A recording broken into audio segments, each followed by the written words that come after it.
Hello, it's Catherine here, and on today's video review stroke podcast, whatever the hell you want to call my video essays, this is actually going to be a combination of a video I edited last year and a combination of an improved version that I'm making a whole year later. I really wanted to talk about Euphoria. I know they relate to the party, but I only recently watched it.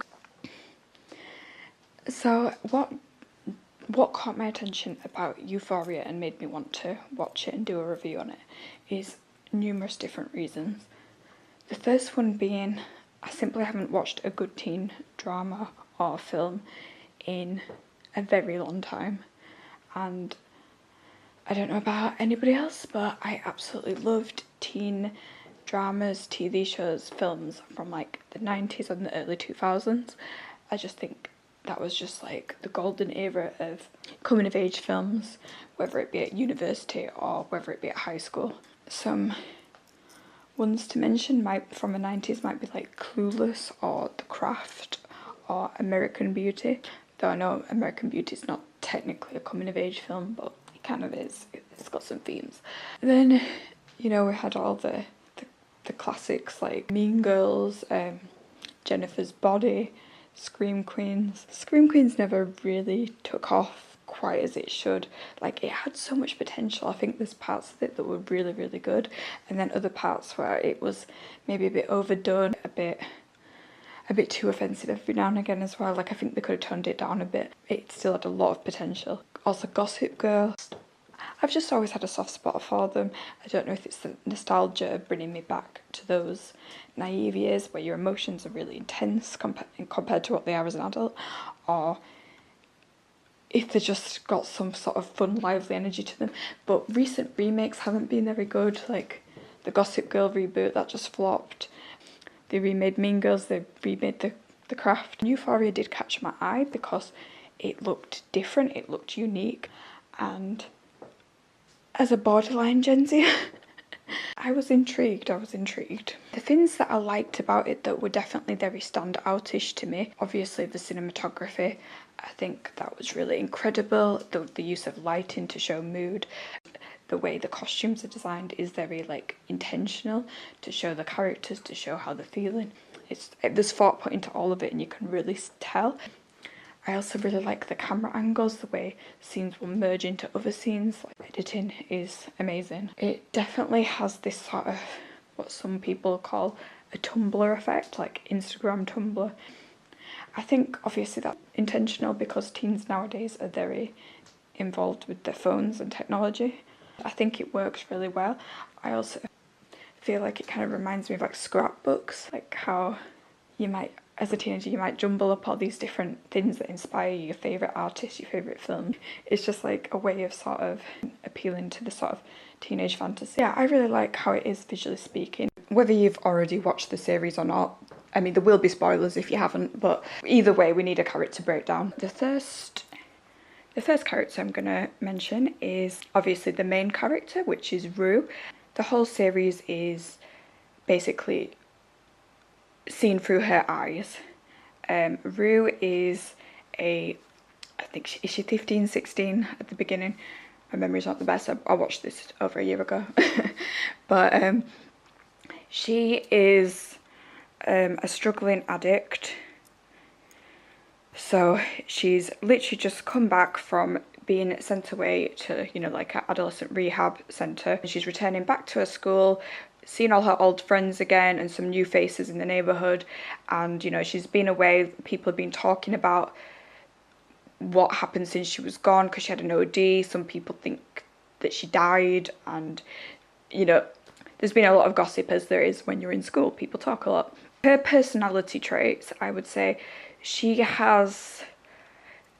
one of my favourite characters because her personality, I feel, feels the most real, which apparently her personality is actually based on the director of the series, who is a man, which I think Zendaya, despite normally seeming very feminine, she does actually channel this androgynous energy in Euphoria really well. When she's in Euphoria, she is absolutely believable as this sort of slightly masculine tomboyish girl, so she really does channel his energy very well. But yeah, she's kind of like, she's got this very calm energy about her, but at the same time, you can see that there is underlying pain behind her calm energy.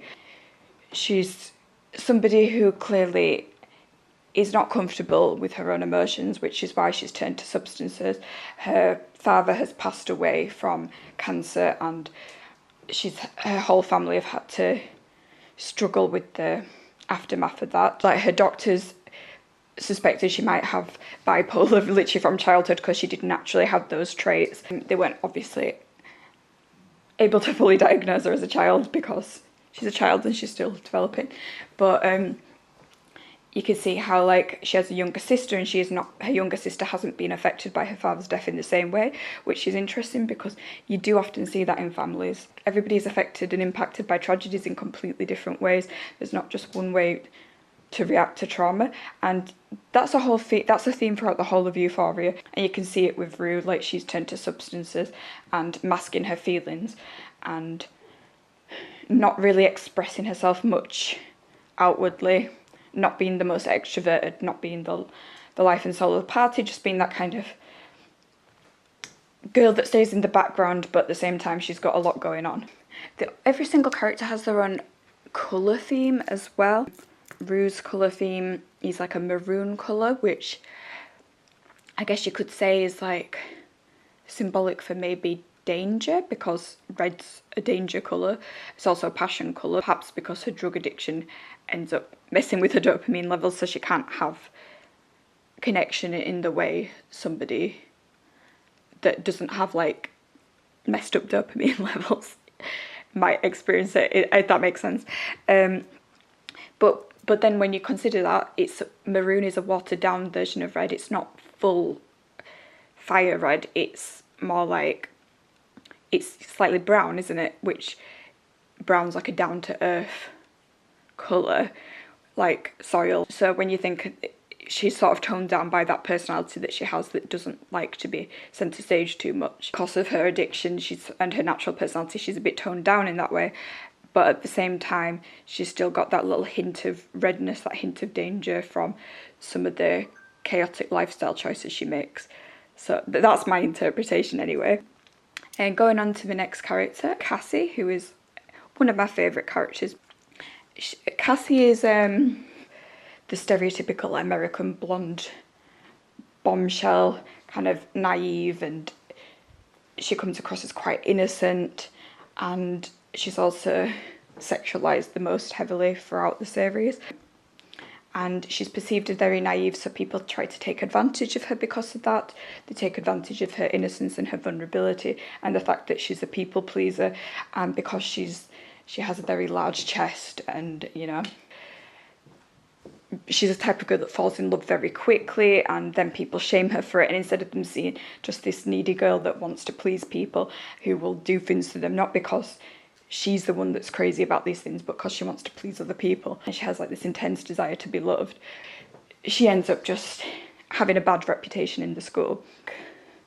We're introduced to seeing, like, her nude almost instantly with these photos that have been taken of her and passed around the school, and you can see one of the first times we hear of her is, you know, her being judged by the boys in the school to her new boyfriend, who looks humiliated and ashamed, almost trying to, like, keep these images out of his head. Her dad had a drug addiction from an accident, and he was, like, taking things from the house, and as a young girl she always felt pressured to, like, please him and impress him, because obviously she was sad that her dad's not in her life. Her parents have had a crazy divorce. She's there going in the house, giving away things from the house for him to sell to keep up with his drug addiction. Her sister's like the polar opposite of her.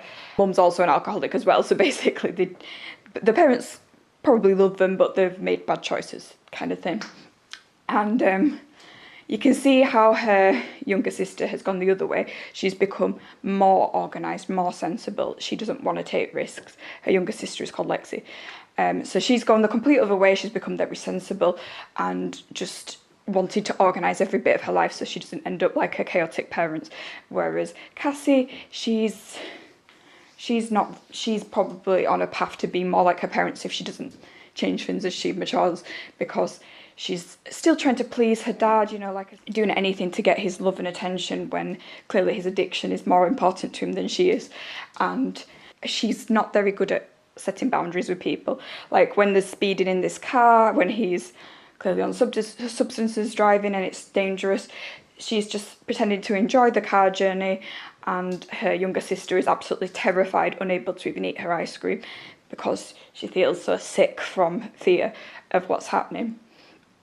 Yeah, her colour, her main colour is like baby blue, baby pink, baby blue. And you could say that's the two sides to Cassie.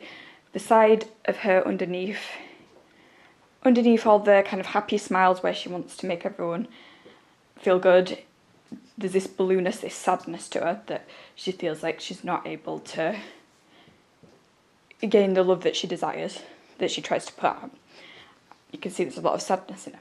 And then the pink is that femininity where she's sort of like a bit of a bombshell, and she's very pretty, and everyone focuses on her image, not who she is as a person. They notice who she is, what she looks like, and they don't really care about getting to know her past that. And she also, because she sees herself through the lens of other people instead of through her own eyes, she ends up catering to what other people want from her.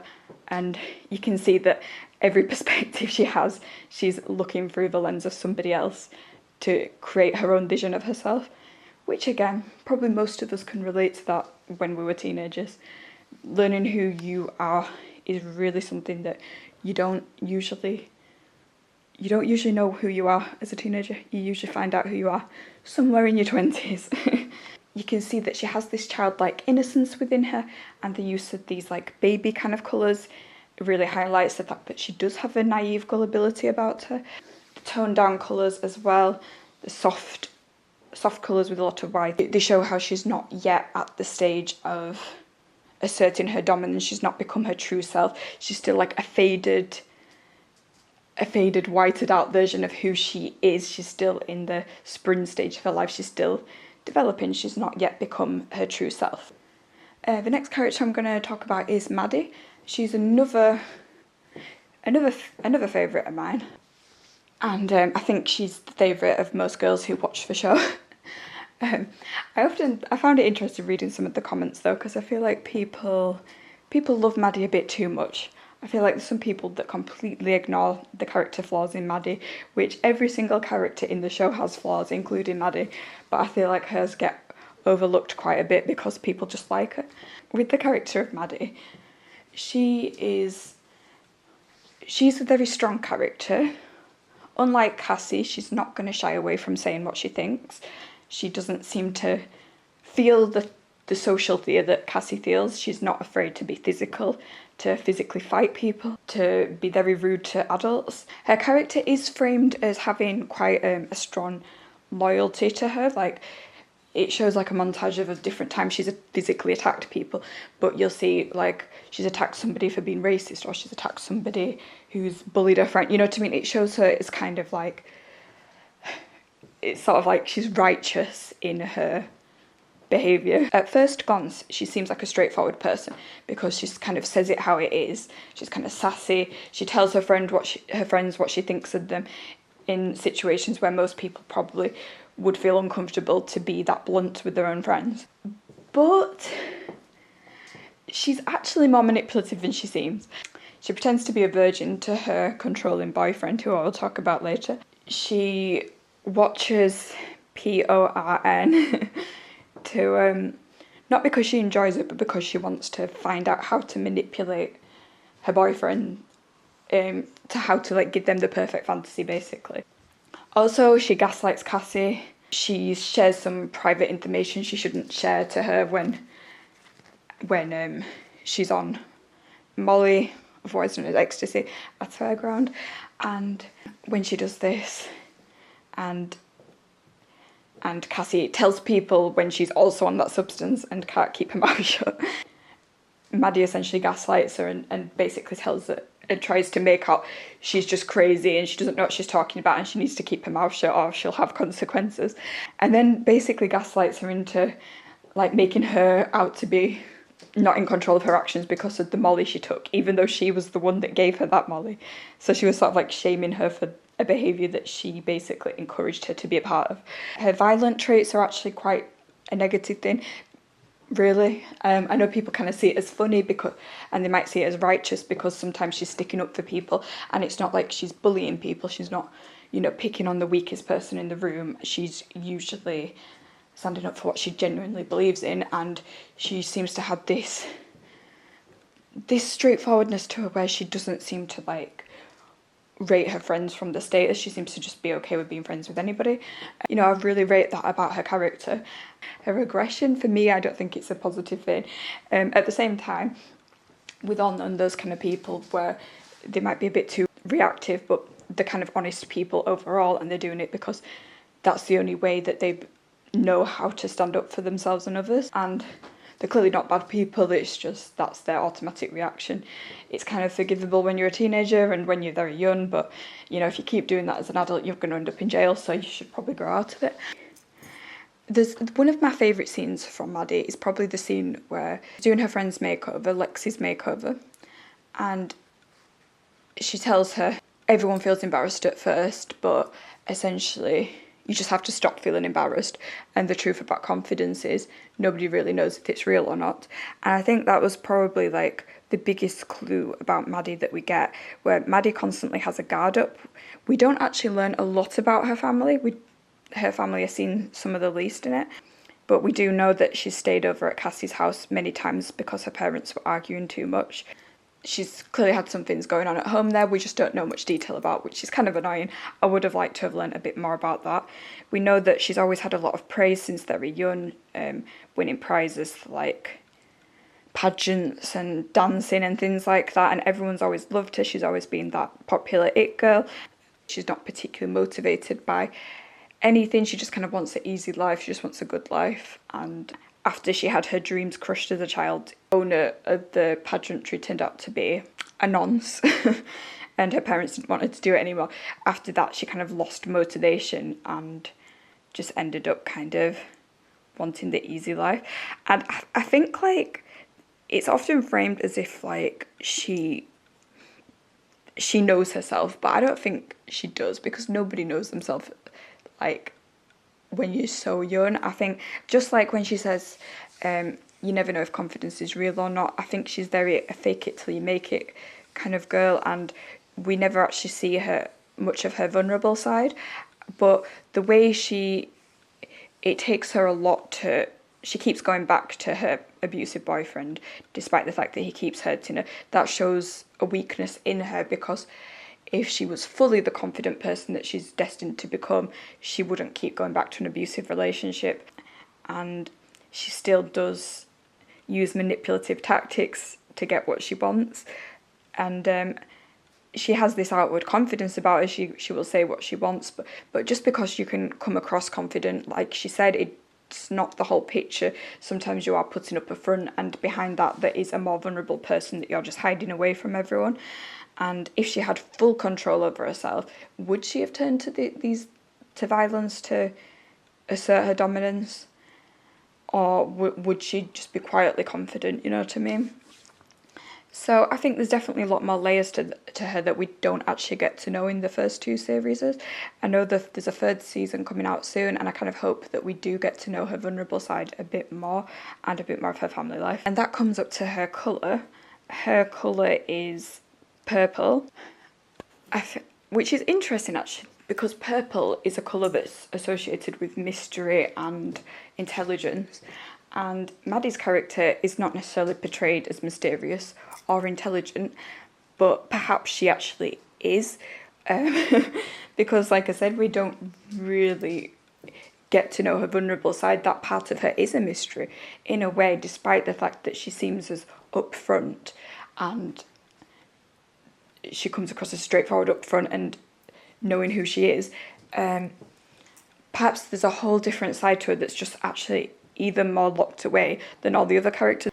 The whole purple indicating intelligence, it's kind of assumed that she's not that intelligent because she comes across as being a little bit materialistic at times and a little bit simplistic, a little bit too trusting of some people. But At the same time, we've seen how she uses little manipulative techniques to get what she wants at times, and manipulation is actually a form of intelligence. And we also know that she's demotivated. She's lost her motivation quite early in life, and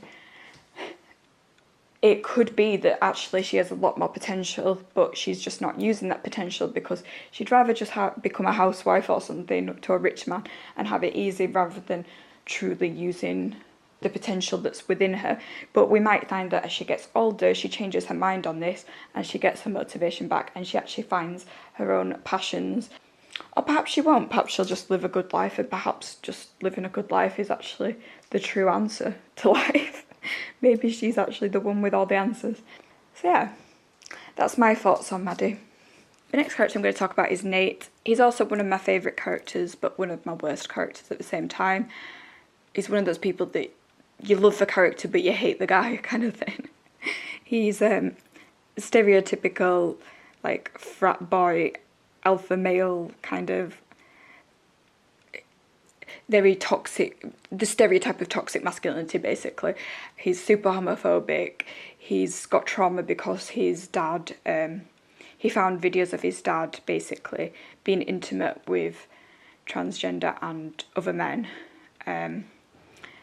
And he's very, like, traumatised by this because he found it as a child, which I'm sure coming across content like that would be disturbing as a child regardless. But if it's your own father, that's got to be 10 times worse. That's got to play on your psyche. Not because I'm saying there's anything wrong with being gay, obviously, that's completely normal, but the fact that he's cheating on his partner, his wife, and they've got this seemingly happy family with the perfect all-American dream life, and then it turns out actually not all is as it seems. His dad's actually cheating and being unfaithful to his wife, and not only that, but it's in a way that for his toxic masculinity kind of mindset, it's like the worst thing ever. It's with other men, and it's clearly affecting him and how he sees himself and his own masculinity. He's one of those guys that's really good at sport, and his dad's super proud of him. He was good at sport too, but it's going to be playing on his head, like, my dad seems the same as me, but my dad's secretly doing all these things.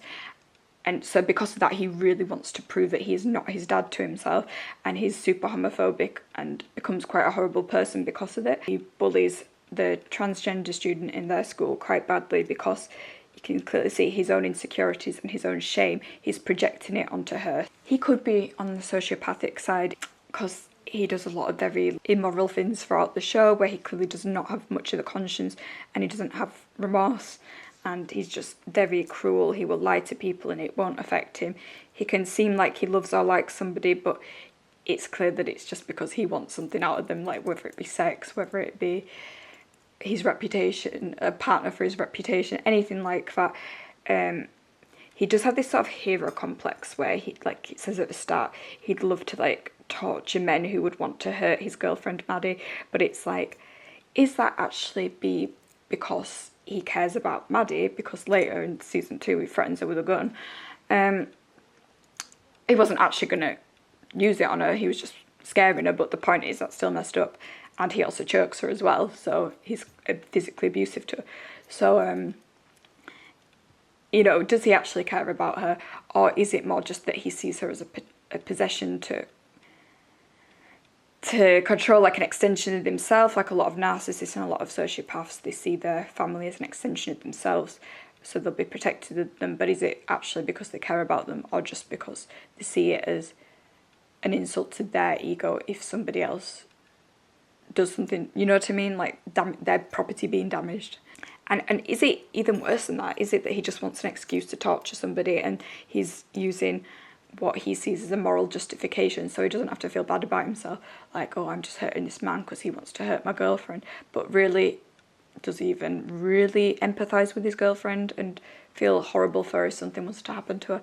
Or is it more that he just wants a moral justification to get away with doing horrible things to people? You'll see moments where he has glimmers of humanity in him, but you're never sure if it's real humanity or if it's just him masking I don't know, he's a complicated character, and you do see some vulnerability in him. You do see him get very, very upset when his dad is abusive to him because he puts so much pressure on him to perform well, because his dad is also suffering with a lot of shame. It's clearly, like, there's a lot going on there, and it does come to the whole nature this nurture thing. Like, would Nate have turned out to be a completely different person if he hadn't been raised from a really young child to prove himself as this all-American alpha male guy, instead of being able to just relax and not feel so afraid of being seen as gay or weak or whatever is, like, in his mind, the worst thing you could be. The next character that I'm going to go on to, his dad. Basically, I've already described him. I've basically already said, like, he does have a much nicer side to him than Nate does. He has a side to him where he can be much more empathetic to people, but then he also has that cruel side to him as well, where he's being abusive towards Nate. Again, he's projecting a lot. He's hiding his shame and the vulnerability that he feels, where he has to prove that he's, you know, he's the stud at the little local hometown that they're from. He's the type of guy that peaked in high school, the type of guy that, you know, won all the games and got the best girlfriend in school, and he's probably quite successful, but he's never moved out of his hometown. He's always been a big fish in a small pond. He's never been able to venture out to the rest of the world and shake his reality and do something new with his life. He's always stayed in the same place, so he can be the guy that everyone looks up to in the local area, but nothing ever bigger than his local area. He'll never get out of that. And he's definitely, you know, in denial, majorly in denial, and unable to reflect on the fact that he's probably not actually lived the life that he really wanted to live. He's always had to escape from the reality of his all-American dream life to live his actual real dream, which is to sleep with loads of men. And yeah, he's just like living this very like double life. This is a theme though, all of the characters live in double lives. You'll probably notice all of them have this outward image that they projected themselves, that everyone sees them as, but behind the scenes, literally all of them, literally every character is hiding a whole other dimension to who they are. I found his dad a very interesting character. I hope we see more of them in the third season. Next character I'm going to talk about is Kat, which apparently Kat is not going to be returning to the third season, but I really liked her character. She's obviously a pretty girl, but she's got more weight on her. I found her character really interesting because obviously, especially in film and media, it's always either been skinny girls or athletic girls or curvy girls that, when I say curvy, I mean they've got a small waist and more curves on the boobs or butt, but they're not curvy in the sense of they've always got a small waist is what I'm trying to say. So we're kind of used to only those girls being kind of portrayed as attractive in film and media, whereas Kat is, I do think she's realistically portrayed actually. She's shown like she does receive some cruel comments from people, and her backstory is her being a child, facing rejection after gaining weight on a holiday by a little boy she had a kind of like childhood crush going on with, and the rejection just really broke her. And then her feeling like sidelined compared to her more kind of stereotypically what society thinks is attractive friends, Maddie and Cassie.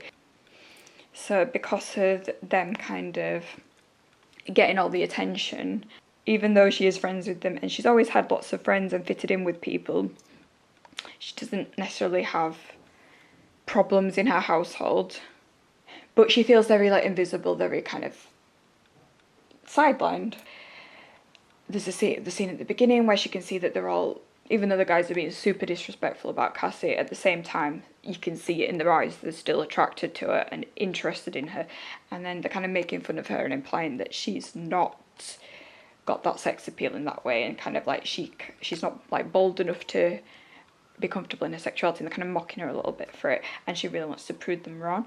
And you can see she's nervous to prove them wrong, but she wants to because she doesn't want to be just sidelined as the fat friend who's just there to support her more attractive bestie. She doesn't want to be seen that way, and I really like that because it's such a perspective we don't often see in TV, and it goes to show that she ends up doing this like cam thing, which obviously she's supposed to be underage, so that's it's problematic, but at the same time it is viewed as problematic as well. It does, the whole thing kind of shows like these themes of modern day themes of children not knowing how to deal with technology and the sexualities, and I don't think it's necessarily seen as like a good thing, but it's still showing this portrayal of how she's getting empowerment from suddenly having men wanting to do anything for her, and lots of them actually being willing to pay for her to do anything, whereas normally she's kind of covert, she's writing, you know, fan fiction behind the scenes, and her fan fiction is actually doing really, really well. She's very creative, but at the same time nobody knows it's her. She's sort of like, she's seen but undercover seen, and even with her cam stuff she doesn't show her face, so she's still sort of undercover seen. And because of that, it's sort of like she is getting a lot of attention but she's not getting it directly. It's like she's not fully confident enough yet to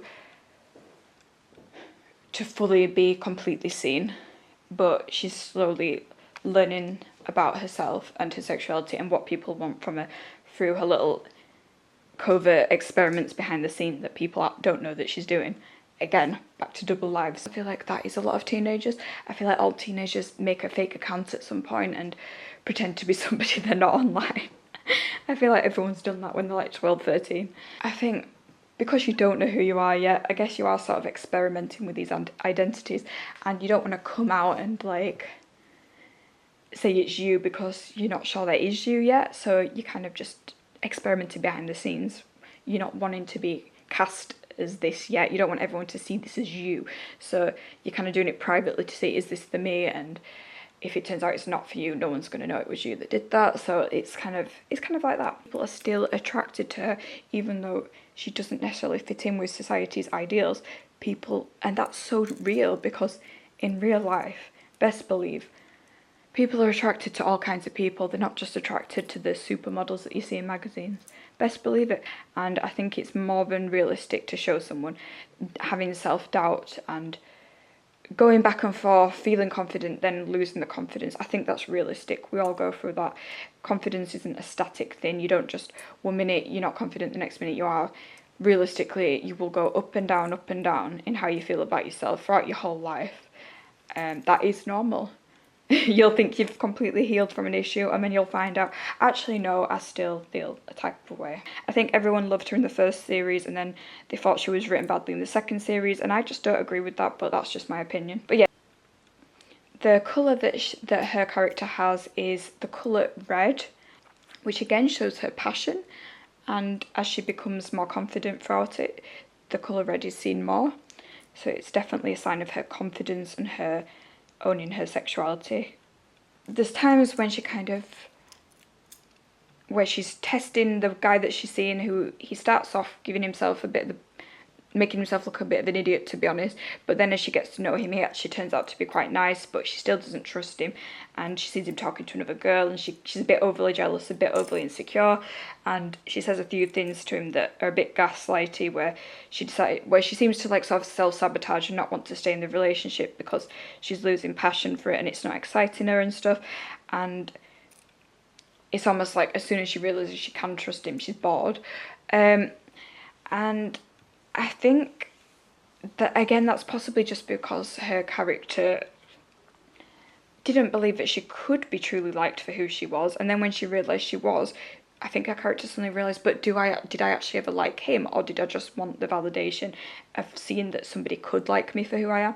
And as soon as she figured out they could, she thought about the fact that, well, do I actually like him? And then she realised that he wasn't actually for her, or perhaps it's just that she's still not comfortable with herself and she's not ready yet, and one day she will be ready. The next character that I'm going to do is Jules. So Jules is quite an interesting character, one we've not seen in TV much either. She's a trans girl, which means male to female. She's still getting to know her sexuality and trying to figure out who she is, identifying as a female. She ends up sleeping with a lot of men. She ends up having a thing with Nate's dad, which he ends up finding out about, and that creates a whole lot of issues within the story. It makes Nate really hate her. It creates a lot of fear for his dad, who didn't realise she was underage when this happened. Despite her having sex with a lot of people, like, she'd probably realised that this this is not something she really enjoys truly, but it's just something that she feels like she has to do to get that validation, to prove that men do see her as a real woman, if that makes sense, a real girl. Later on, she stops doing the things that are clearly very damaging to her. She realises that it's not how you prove yourself as a woman, but, you know, the underage brain can be a bit simplistic and a bit immature in that sense. It can see sex as validation. Her character seems much more like free-spirited. Like Kat, she also seems quite creative.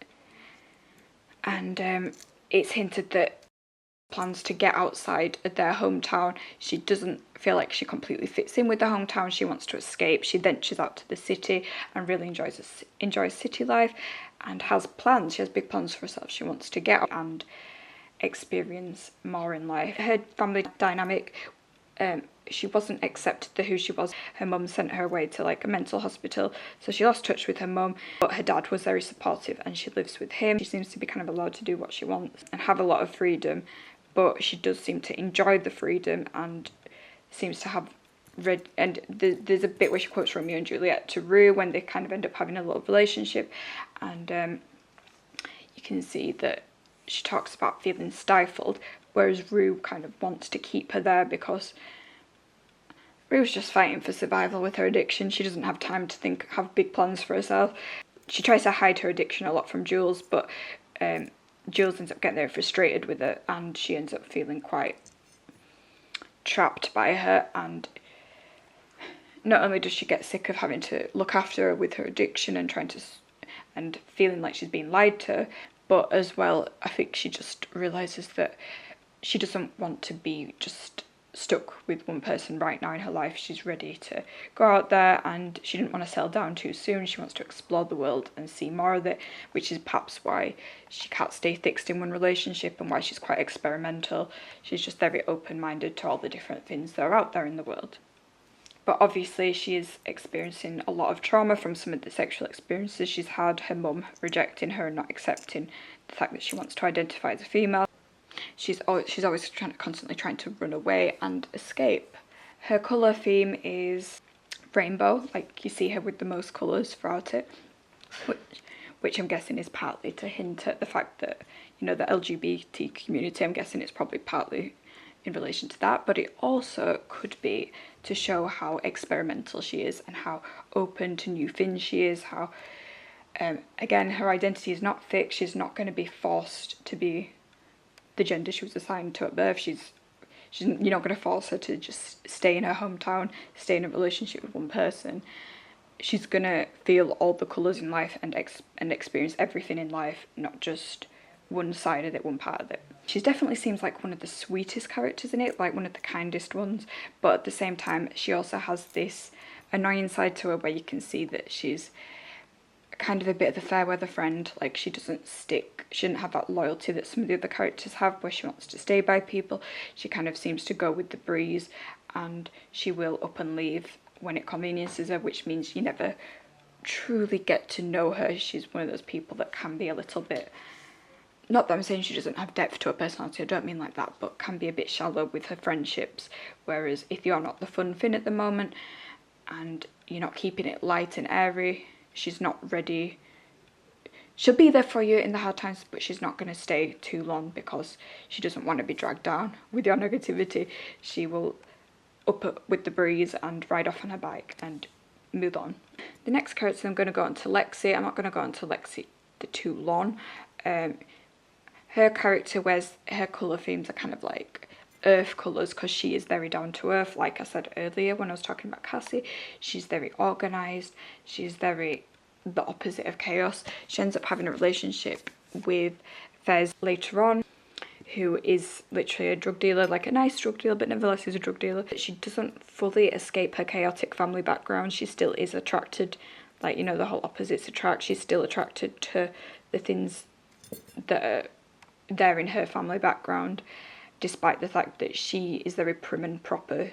Portrayed as a bit of a plain Jane, like she's not unattractive, clearly she's attractive, but she's just not very noticeable like her sister with her massive blue eyes. you know, she dresses quite conservatively. I'm not saying that she's conservative politically speaking, but in terms of how she exists, her fantasy is just to have a simple family life, and she's got a whole life planned out. She doesn't want to experiment. She doesn't want to do drugs. She might drink or something, as all teens do, but she's not gonna go wild. And she doesn't want to have loads of boyfriends. She doesn't get a lot of attention. She's kind of, sometimes she can feel invisible, and she's gone through just as much trauma as her sister has in terms of family life, but she's always in the background and feeling a bit left out and like less seen. She is quite cruel to her sister when she exposes her in a play, but you can kind of understand that there's probably a bit of resentment there. Like, clearly she loves her sister, but she's probably resenting the fact that the attention's always on her sister, who keeps making mistakes, and never on her. Like, and her feelings are getting left in the background a little bit more, and she's having to be the mother figure to her older sister and to everyone else, and just seems very mature for her age. We all know people like that, and she's finally having her moment on stage, and she gets to organise everything, which she loves. She likes to feel in control like that. And yeah, she's just kind of a down-to-earth person, so the earth tones and like muted tones kind of fit in well with her. Even though she is the most down-to-earth character, she still clearly had all these underlying feelings of, she was observing everyone around her and they were not noticing her, but she was aware of everything going on while everyone else was stuck in their own little worlds. And she still had that other side to her where she was feeling resentment and envy, and like she wanted her turn to be noticed. Do I think Euphoria is a good show? Yes, I do. It's very entertaining. The storylines are interesting. The characters are interesting. Does it touch on some really important issues? Yes, it touches on important issues and our inability to adapt fast enough to modern technology. Do I think there are some negative points to Euphoria as a series? Yes, there are some problematic parts as well. While all the characters are adults and they thankfully do look like adults, they are playing teenagers, so the excessive amount of nudity can be a bit much at times. It does kind of feel like sometimes they're either doing it for shock value or because they want to create a fantasy, which I guess the whole theme is a bit of the teenage fantasy. And I guess you could say, well, they're seeing themselves from the teenage point of view, not the real, not how things are in reality. So I don't know. You could interpret in many different ways. I still like the series a lot more than I dislike it, and I will definitely be watching the third season when it comes out. If there was anything that I could have changed about the series, I would probably say maybe to be more subtle with nudity, and there's a few things here and there that I would have probably changed or taken out because they kind of could be perceived wrong depending on who's watching. And I would also probably include more or less stereotypically attractive people, just because, do you know what, the fact that the main cast are all mostly some type of attractive, do you know what, that doesn't even matter. But I noticed watching their school that even all the extras in the background, even all the like the people that don't have a main role in the series, when I looked at it, even all the extras in the background were all supermodels, and it's like, is anyone in their school ordinary looking? I have been to California before, and like, I'll be real, not everybody is looking like a supermodel there, so you know. But I guess, like I said, it is a bit, the whole series is a bit of a teenage fantasy, but you know, even within your teenage fantasy, you probably want you and your friends to be the stars of the show. So, you know, even then you probably want ordinary people in the background as well, you know.